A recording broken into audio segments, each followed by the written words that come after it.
Hello दोस्तों, स्वागत है आप सभी का हमारे चैनल हिंदी साहित्य साधना में। हम लोग रामचंद्र शुक्लकृत हिंदी साहित्य का इतिहास को पढ़ रहे हैं, जिसमें हम लोग आज की क्लास में रीतिकाल को पढ़ने वाले हैं। इसके पहले वाली क्लासों में हम लोग आदिकाल और भक्ति काल को पढ़ चुके हैं लाइन बाय लाइन, और इसके PYQs और MCQs को भी सॉल्व कर चुके हैं। तो अगर आप लोगों ने इन क्लासेस को नहीं देखा है तो आप लोग इसी वीडियो के डिस्क्रिप्शन बॉक्स में जाके इन सारी क्लासेस को भी देख सकते हैं। तो चलिए पढ़ना स्टार्ट करते हैं।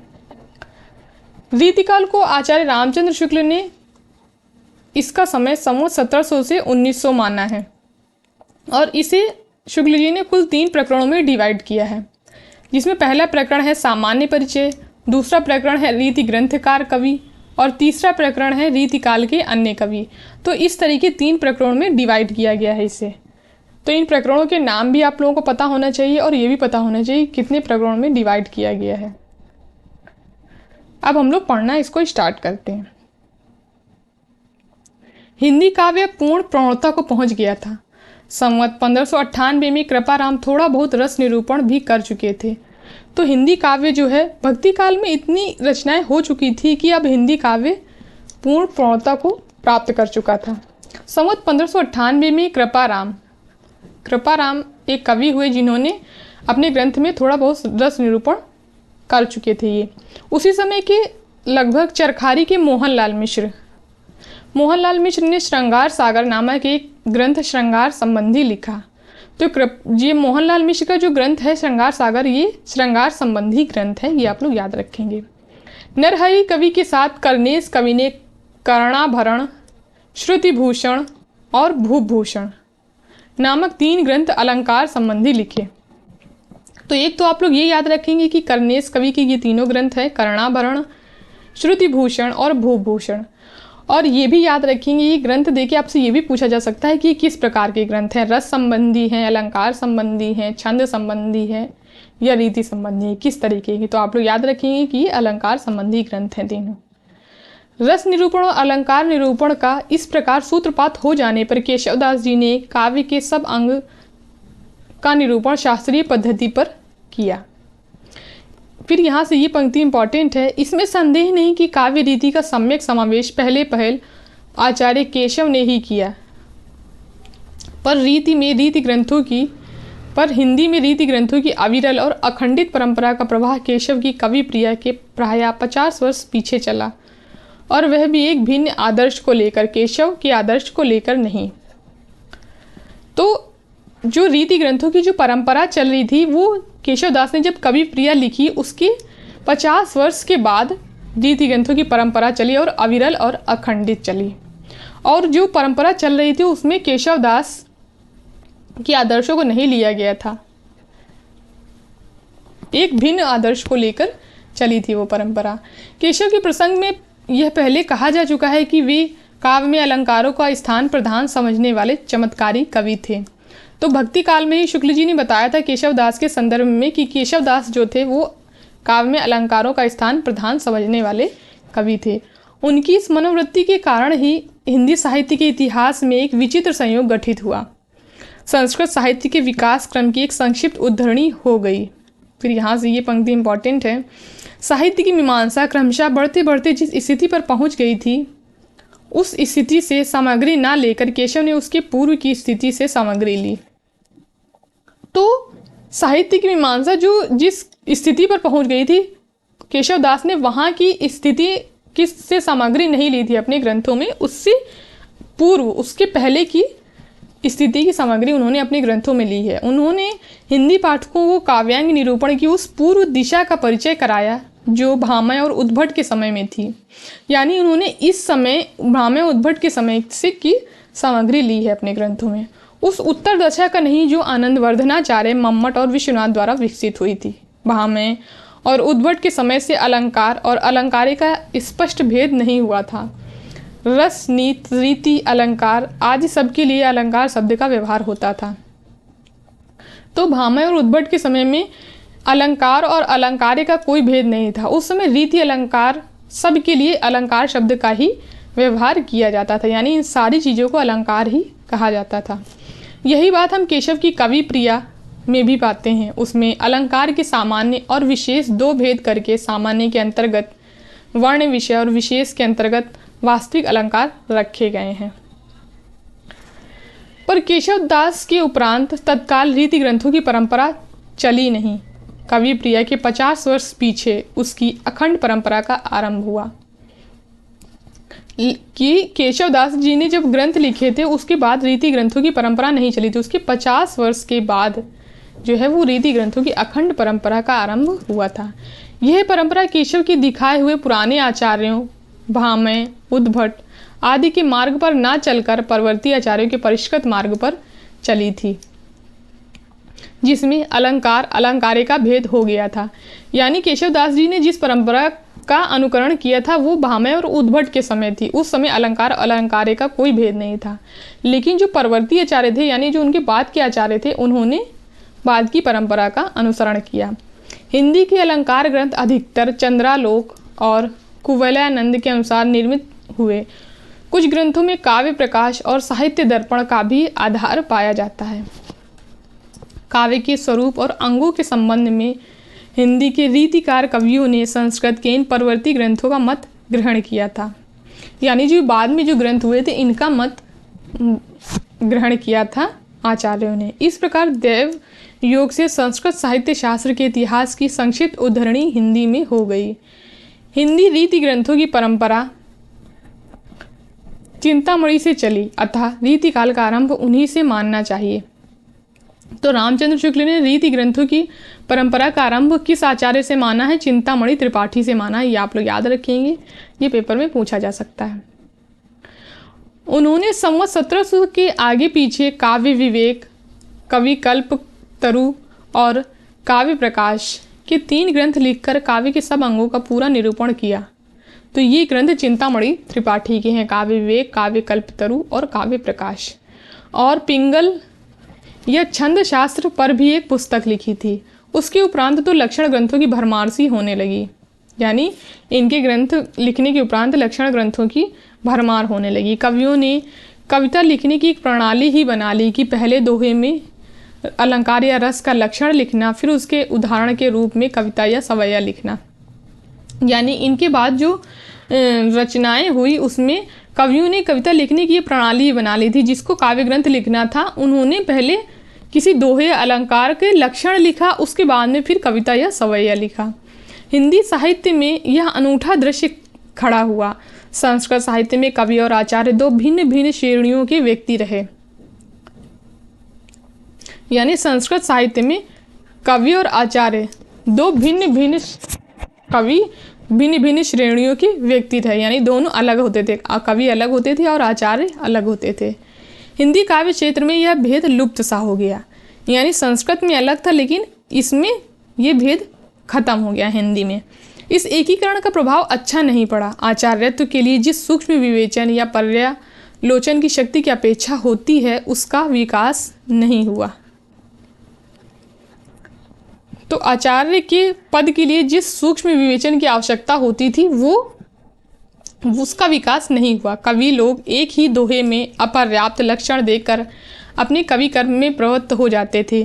काव्यांगों का विस्तृत विवेचन, तर्क द्वारा खंडन मंडन, नए नए सिद्धांतों का प्रतिपादन आदि कुछ भी नहीं हुआ। इसका कारण यह भी था कि उस समय गद्य का विकास नहीं हुआ था। जो कुछ लिखा जाता था वह पद्य में ही लिखा जाता था। पद्य में किसी बात को सम्यक मीमांसा या उस पर तर्क वितर्क हो नहीं सकता था। यानी जो उस समय जो ग्रंथ लिखे जाते थे उस समय गद्य का तो विकास हुआ नहीं था, तो पद्य में ही ग्रंथ लिखे जाते थे, इसलिए तर्क वितर्क नहीं हो सकता था। इस अवस्था में चंद्रालोक की यह पद्धति ही सुगम दिखाई पड़ी कि एक श्लोक या एक चरण में ही लक्षण लिख कहकर छुट्टी ली। उपर्युक्त बातों पर ध्यान देने से यह स्पष्ट हो जाता है कि हिंदी में लक्षण ग्रंथ की परिपाटी पर रचना करने वाले सैकड़ों कवि हुए, वे आचार्य की कोटि में नहीं आ सकते।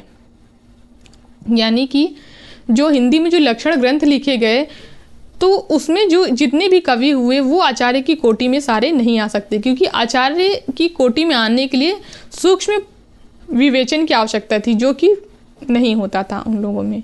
वे वास्तव में कवि ही थे, उनमें आचार्य के गुण नहीं थे। उनकी अपर्याप्त लक्षण साहित्य शास्त्र का सम्यक बोध कराने में असमर्थ हैं। बहुत स्थलों पर तो उनके द्वारा अलंकार आदि के स्वरूप का भी ठीक बोध नहीं हो सकता। कहीं कहीं तो उदाहरण भी ठीक नहीं है। शब्द शक्ति का विषय तो 2-4 ही कवियों ने नाम मात्र के लिए लिया है, जिससे उस विषय का स्पष्ट बोध तो दूर रहा, कहीं कहीं भ्रांत धारणा अवश्य उत्पन्न हो सकती है। काव्य के साधारणतः 2 भेद किए जाते हैं। यहाँ पर शुक्ल जी बता रहे हैं कि काव्य की साधारणतः 2 भेद किए जाते हैं, एक श्रव्य काव्य होता है और एक दृश्य काव्य होता है। इनमें से दृश्य काव्य का निरूपण तो छोड़ दिया गया। सारांश यह है कि इन रीतियों पर निर्भर रहने वाले व्यक्ति की साहित्य ज्ञान कच्चा ही समझा जाना चाहिए। यह सब लिखने का अभिप्राय यहाँ केवल इतना ही है कि यह न समझा जाए कि रीति काल के भीतर साहित्य शास्त्र पर गंभीर और विस्तृत विवेचन तथा नई नई बातों की उद्भावना होती रही। केशवदास के वर्णन में यह दिखाया जा चुका है कि उन्होंने सारी सामग्री कहाँ कहाँ से ली है। तो केशवदास भक्ति काल में जब केशवदास के बारे में शुक्ल जी बता रहे थे तो उन्होंने बताया था कि अपने ग्रंथों के लिए उन्होंने संस्कृत की ग्रंथों से सामग्री ली है। आगे होने वाले लक्षण ग्रंथकार कवियों ने सारे लक्षण और भेद संस्कृत की पुस्तकों से लेकर लिखे हैं। तो संस्कृत की पुस्तकों से लेकर इन्होंने लक्षण ग्रंथ लिखे हैं। कहीं कहीं अपर्याप्त हैं। अपनी ओर से उन्होंने ना तो अलंकार क्षेत्र में कुछ मौलिक विवेचन किया, ना रस क्षेत्र में, यानी उन्होंने कुछ नया नहीं किया है। संस्कृत ग्रंथों से सामग्री ली है। जो ग्रंथकार कवि हुए उनके बारे में यहाँ पर बताया जा रहा है। काव्यांगों का विस्तृत समावेश दास जी ने अपने काव्य निर्णय में किया है। अलंकारों को जिस प्रकार उन्होंने बहुत से छोटे छोटे प्रकरणों में बांट कर रखा है, उससे भ्रम हो सकता है कि शायद किसी आधार पर उन्होंने अलंकारों का वर्गीकरण किया है, पर वास्तव में उन्होंने किसी प्रकार के वर्गीकरण का प्रयत्न नहीं किया है। तो काव्य निर्णय में उन्होंने अलंकारों को कई छोटे छोटे प्रकरणों में बांट कर रखा है, लेकिन इससे भ्रम हो सकता है कि उन्होंने किसी आधार पर तो इनका वर्गीकरण किया होगा, लेकिन वास्तव में ऐसा नहीं है। दास जी की एक नई योजना अवश्य ध्यान देने योग्य है। संस्कृत काव्य में अंत्यानुप्रास या तुक का चलन नहीं था। इससे संस्कृत के साहित्य ग्रंथों में उसका विचार नहीं हुआ है, पर हिंदी काव्य में वह बराबर आरंभ से ही मिलता है। अतः दास जी ने अपनी पुस्तक में उसका विचार करके बड़ा ही आवश्यक कार्य किया। भूषण का भाविक छवि एक नया अलंकार सा दिखाई पड़ता है, पर वास्तव में संस्कृत ग्रंथों के भाविक का ही दूसरा या प्रवर्धित रूप है। भाविक का संबंध कालगत दूरी से है, इसका देशगत दूरी से, यानी जो संस्कृत में जो ये भाविक है उसका संबंध है समय की दूरी से, लेकिन इन्होंने जो भाविक का प्रयोग किया है वो है देशगत दूरी से। बस इतना ही अंतर है दोनों में। दास जी की अतिशयोक्ति के 5 नए दिखाई पड़ने वाले भेदों से 4 तो भेदों के भिन्न योग हैं। 5वां संभावनातिशयोक्ति तो संबंधातिशयोक्ति ही है। देव कवि का संचारियों के बीच छल बढ़ा देना कुछ लोगों को नई सूझ समझ पड़ देव कवि का संचारियों के बीच छल बढ़ा देना कुछ लोगों को नई सूझ समझ पड़ा है। उन्हें समझना चाहिए कि देव ने जैसे और सब बातें संस्कृत की रस तरंगिणी से ली हैं, वैसे यह छल भी। सच पूछिए तो छल का अंतर्भाव अभिहिता में हो जाता है। इस बात का संकेत पहले किया जा चुका है कि हिंदी की पदबद्ध लक्षण ग्रंथों में दिए हुए हैं लक्षणों और उदाहरणों में बहुत जगह गड़बड़ी पाई जाती है। अब इस गड़बड़ी के संबंध में 2 बातें कही जा सकती हैं। या तो यह कहें कि कवियों ने अपना मतभेद प्रकट करने के लिए जानबूझकर भिन्नता कर दी, अथवा प्रमादवश या और का और समझकर। तो इन्होंने जो गड़बड़ी करी है लक्षण ग्रंथों में, उसके बारे में शुक्ल जी कह रहे हैं कि या तो इन्होंने अपना मतभेद प्रकट करने के लिए ऐसा किया है, या तो फिर जानबूझकर किया है, या प्रमादवश किया है, या कुछ और ही समझकर कुछ और कर दिया। मतभेद तब तो कहा जाता है जब कहीं कोई नूतन विचार पद्धति मिलती है, अतः दूसरा कारण ही ठहरता है। कुछ उदाहरणों से यह स्पष्ट हो जाएगा। यहाँ पर शुक्ल जी कह रहे हैं कि मतभेद का तो कोई सवाल ही नहीं उठता, क्योंकि मतभेद प्रकट करने के लिए आपको एक नूतन विचार पद्धति देनी पड़ेगी, लेकिन नूतन विचार पद्धति उन ग्रंथों में नहीं मिलती है, इसलिए दूसरा कारण ही सही ठहरता है, यानी जानबूझकर भिन्नता प्रकट कर दी है। फिर यहाँ पर कुछ उदाहरणों से यह स्पष्ट हो जाएगा। पहला है यहाँ पर केशवदास के रूपक के 3 भेद दंडी से लिए हैं। केशवदास ने रूपक के जो 3 भेद हैं वो दंडी से लिए हैं, अद्भुत रूपक, विरुद्ध रूपक और रूपक रूपक। तो ये पूछा जा सकता है कि केशवदास ने कौन से रूपक के 3 भेद दंडी से लिए हैं, तो अद्भुत रूपक, विरुद्ध रूपक और रूपक रूपक। इनमें से प्रथम का लक्षण भी स्वरूप व्यक्त नहीं करता और उदाहरण भी अधिक तद्रूप रूपक हो गया है। विरुद्ध रूपक भी दंडी से नहीं मिलता और रूपक का अतिशयोक्ति हो गया है। रूपक दंडी के अनुसार वहाँ होता है जहाँ प्रस्तुत पर एक अप्रस्तुत का आरोप करके दूसरे अप्रस्तुत का भी आरोप कर दिया जाता है। केशव की ना तो लक्षण से यह बात प्रकट होती है न उदाहरण से। उदाहरण में दंडी के उदाहरण का ऊपरी ढांचा भर झलकता है पर असल बात का पता नहीं है। तो यानी उन्होंने जो उनका अनुकरण किया है उसकी उन्होंने व्याख्या भी वहाँ पर नहीं करी है सही तरीके से। इससे स्पष्ट है कि बिना ठीक तात्पर्य समझे ही लक्षण और उदाहरण हिंदी में दे दिए गए हैं। फिर दूसरा है भूषण। भूषण क्या, प्रायः सब हिंदी कवियों ने भ्रम, संदेह और स्मरण अलंकारों के लक्षणों में सदृश्य की बात छोड़ दी है। इससे बहुत जगह उदाहरण अलंकार के ना होकर भाव के हो गए हैं। बहुत से उदाहरण अलंकार के ना होकर भाव के हो गए हैं। भूषण का उदाहरण सबसे गड़बड़ है। तो ये पंक्ति जो है ये इम्पॉर्टेंट है। फिर तीसरा है शब्द शक्ति का विषय दास ने थोड़ा सा लिया है पर उसका कुछ भी बोध नहीं हो सकता। उपादान लक्षण का लक्षण भी विलक्षण है और उदाहरण भी असंगत। उदाहरण से साफ झलकता है कि उस लक्षण का स्वरूप ही समझने में भ्रम हुआ है, जबकि काव्यांगों का स्वतंत्र विवेचन ही नहीं हुआ तब तरह तरह के वाद कैसे प्रतिष्ठित होते। संस्कृत साहित्य में जैसे अलंकारवाद, रीतिवाद, रसवाद, ध्वनिवाद, वक्रोक्तिवाद इत्यादि अनेक वाद पाए जाते हैं, वैसे वादों के लिए हिंदी के रीति क्षेत्र में रास्ता ही नहीं निकलता।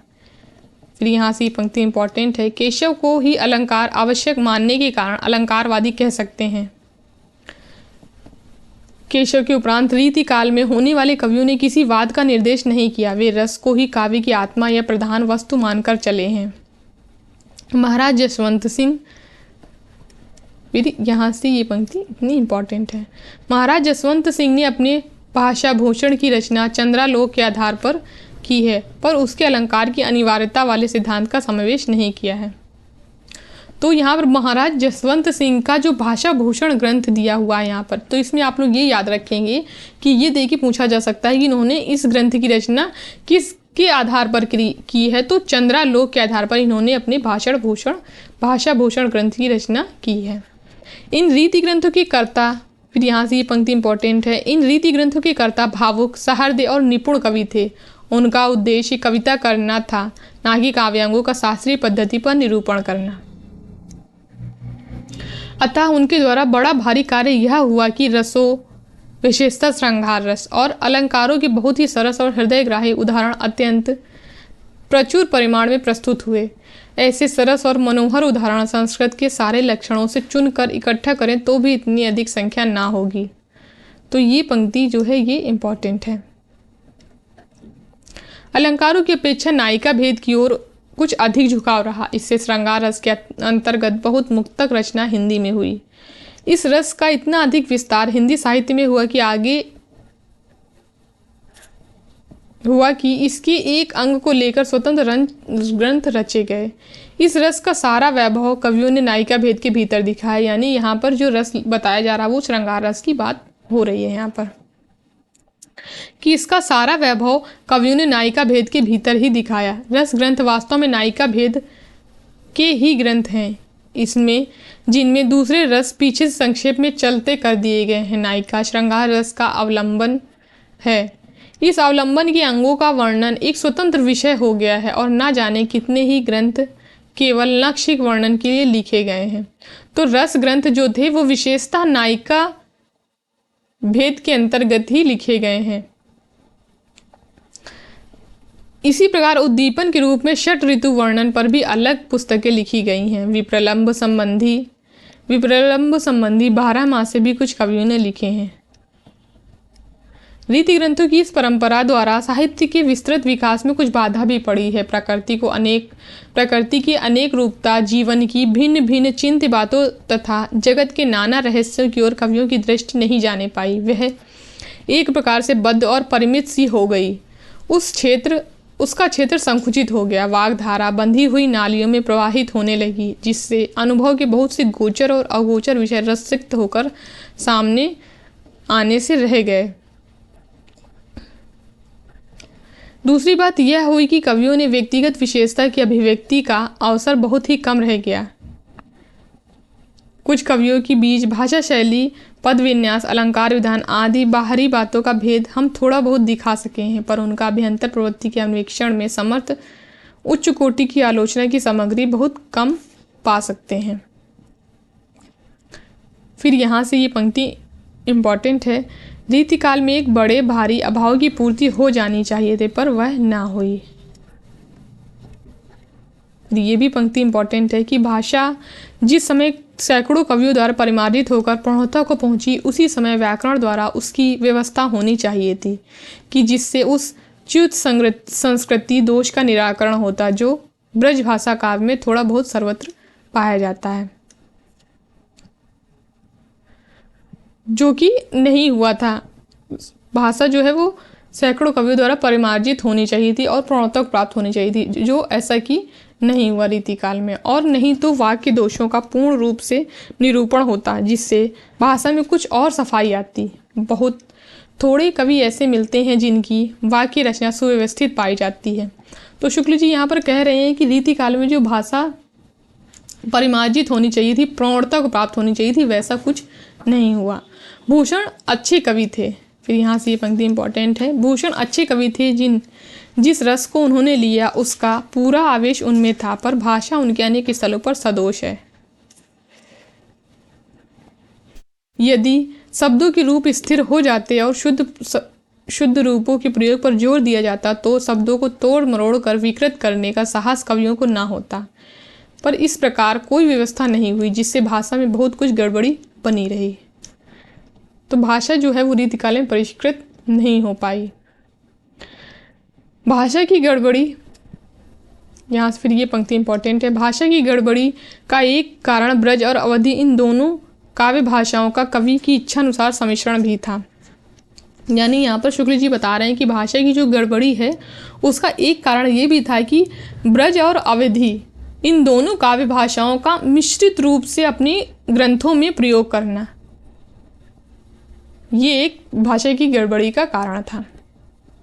यद्यपि एक सामान्य साहित्यिक भाषा किसी प्रदेश विशेष के प्रयोग तक ही परिमित नहीं रह सकती, पर वह अपना ढांचा बराबर बनाए रहती है। काव्य की ब्रज भाषा के संबंध में भी अधिकतर यही बात रही है। सूरदास की भाषा में यत्र तत्र पूर्वी प्रयोग जैसे मोर, हमार, कीन, अस, जस इत्यादि बराबर मिलते हैं। बिहारी की भाषा भी कीन, दीन आदि से खाली नहीं। रीति ग्रंथों का विकास अधिकतर अवध में हुआ। फिर यहाँ से ये पंक्ति इंपॉर्टेंट है। रीति ग्रंथों का विकास अधिकतर अवध में हुआ, अतः इस काल में काव्य की ब्रज भाषा में अवधि के प्रयोग और अधिक मिले हैं। तो शुक्ल जी बता रहे हैं कि रीति ग्रंथों का जो विकास है वो अधिकतर अवध की तरफ हुआ, इसलिए वहाँ पर ब्रज भाषा में अवधि का भी प्रयोग मिलता है। इस बात को किसी कवि ने भी लक्ष्य भी किया है। किसी कवि ने लक्ष्य भी किया है। दास जी ने अपने काव्य निर्णय में काव्य भाषा पर कुछ दृष्टिपात किया है। मिश्रित भाषा के समर्थन में वे कहते हैं, तो यहाँ पर ये पंक्तियाँ इंपॉर्टेंट हैं। ब्रज भाषा रुचिर कहे सुमति सब कोई, मिल संस्कृत परस्यो पै अति प्रगट जु होई, ब्रज मागधी मिले अमर नाग यवन बखानी, सहज पारसी हूँ मिले षट विधि कहत बखानी। उक्त दोहों में मागधी शब्द से पूर्वी भाषा का अभिप्राय मिलता है। अवधि अर्ध मागधी से निकली हुई मानी जाती है और पूर्वी हिंदी के अंतर्गत है। जबादानी के लिए ब्रज का निवास आवश्यक नहीं। आप्त कवियों की वाणी भी प्रमाण है। इस बात को दास जी ने स्पष्ट कहा है। सूर केशव मंडन बिहारी कालिदास ब्रह्म चिंतामणि मतिराम भूषण सुस जानिए। फिर यहाँ पर ये पंक्ति इंपॉर्टेंट है, ब्रज भाषा हित ब्रजवास ही न अनुमानो ऐसे ऐसे कविन की बानी हुसो जानिए। तो यहाँ पर इन पंक्तियों में बताया गया है कि ब्रज भाषा में रचना करने के लिए ब्रजवास ही ऐसा जरूरी नहीं है कि ब्रज भाषा में रचना करना है तो ब्रजवास जरूरी हो। बहुत से जो कवि हुए वो बाहर के, उन्होंने भी ब्रज भाषा में रचनाएं की हैं। मिली जुली भाषा के प्रमाण दास जी कहते हैं कि तुलसी और गंग तक ने जो कवियों के शिरोमणि हुए ऐसे भाषा का व्यवहार किया है। तुलसी गंग दुवो भय सुकविन के सरदार, इनके काव्यन में मिली भाषा विविध प्रकार। तो ये पंक्तियां जो हैं ये इंपॉर्टेंट हैं। तुलसीदास जो हैं, आप लोग पीछे भक्ति काल में हम लोग ने पढ़ा था कि तुलसीदास ने 2 भाषाओं में रचना की है, एक तो ब्रज भाषा में रचना की है और दूसरी अवधी भाषा में। तो इसलिए यहाँ पर उनकी भाषा को विविध प्रकार कहा गया है। इसके इस सीधे साधे दोहे का जो अर्थ लें कि तुलसी और गंग इसलिए कवियों के सरदार हुए कि उनके काव्य में विविध प्रकार की भाषा मिली है, उनकी समझ को क्या कहा जाए।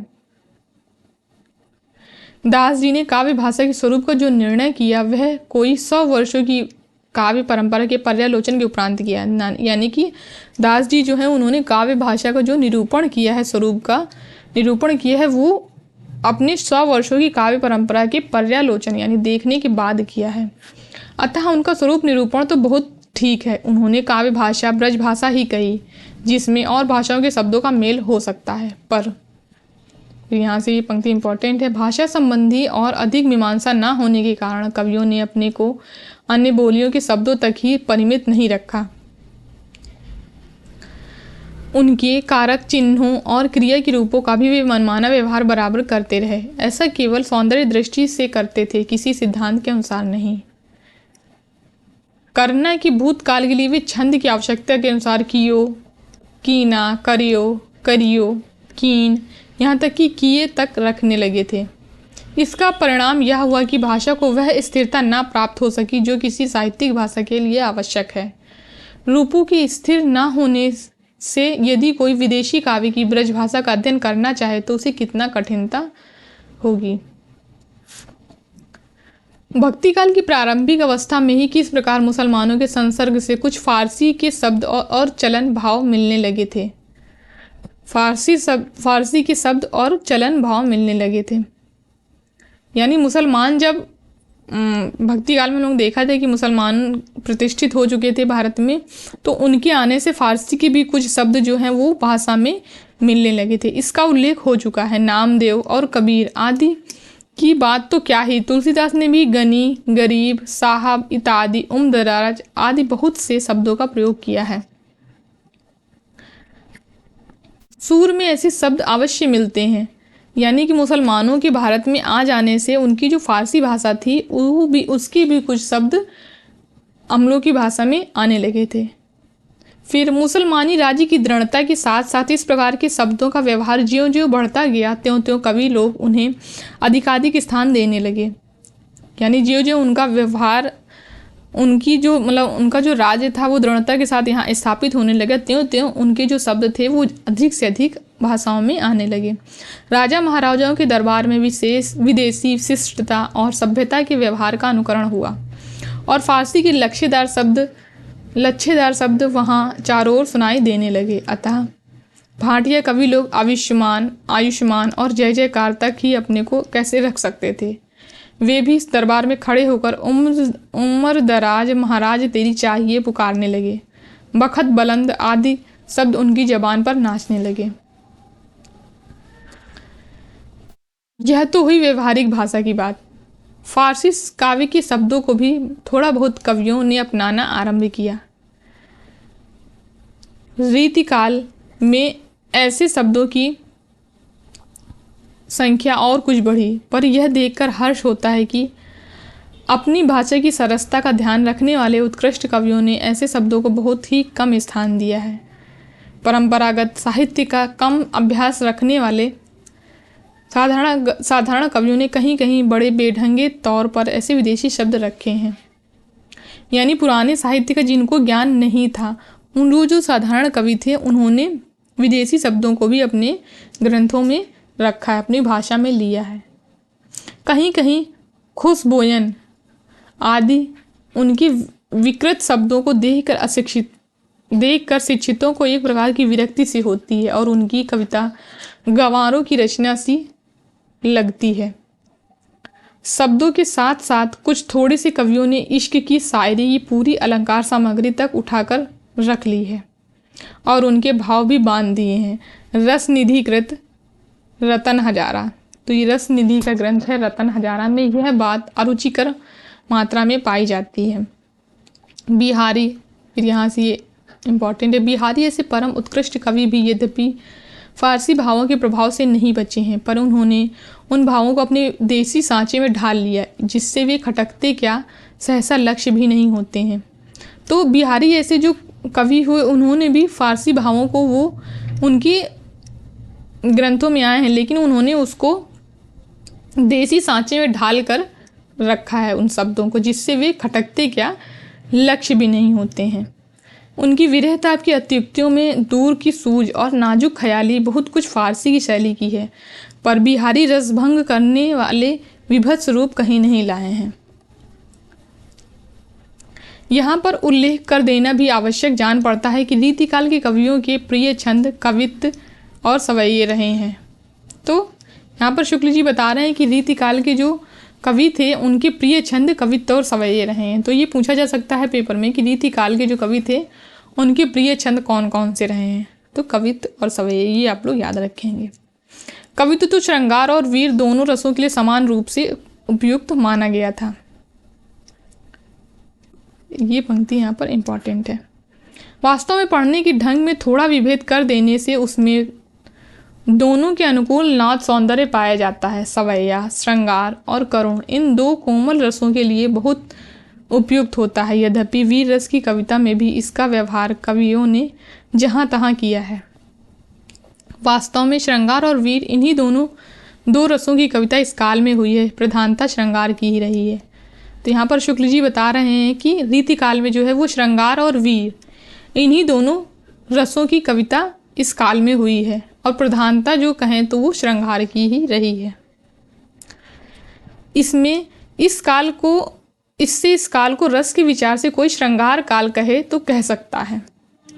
तो यहाँ पर शुक्ल जी बता रहे हैं कि रीतिकाल में श्रृंगार रस और वीर रस इन्हीं दोनों रसों की कविताएं इस काल में रची गई और प्रधानता अगर देखें तो श्रृंगार रस की ही रही है। तो इस ढंग से अगर कोई इसको श्रृंगार काल कहता है रीतिकाल को तो कह सकता है। श्रृंगार के वर्णन को बहुतेरे कवियों ने अश्लीलता की सीमा तक पहुंचा दिया था। इसका कारण जनता की रुचि थी, जिसके लिए कर्मण्यता और वीरता का जीवन बहुत कम रह गया था। तो जो श्रृंगार की जो रचनाएं हो रही थी इसका कारण शुक्ल जी बता रहे हैं कि इसका कारण उसमें जनता की रुचि रही है, इसीलिए श्रृंगार रस की कविताएं और ग्रंथ रचे जा रहे थे। तो यहाँ से हमारा प्रकरण 1 जो है वो समाप्त होता है। कल हम लोग प्रकरण 1 के MCQs को सॉल्व करेंगे। तो आप लोग कमेंट करके ज़रूर बताइएगा कि आप लोगों को ये क्लास कैसी लगी। धन्यवाद मेरे वीडियो को लास्ट तक देखने के लिए। अगर वीडियो पसंद आए तो लाइक करिए, शेयर करिए एंड हमारे चैनल को सब्सक्राइब करिए।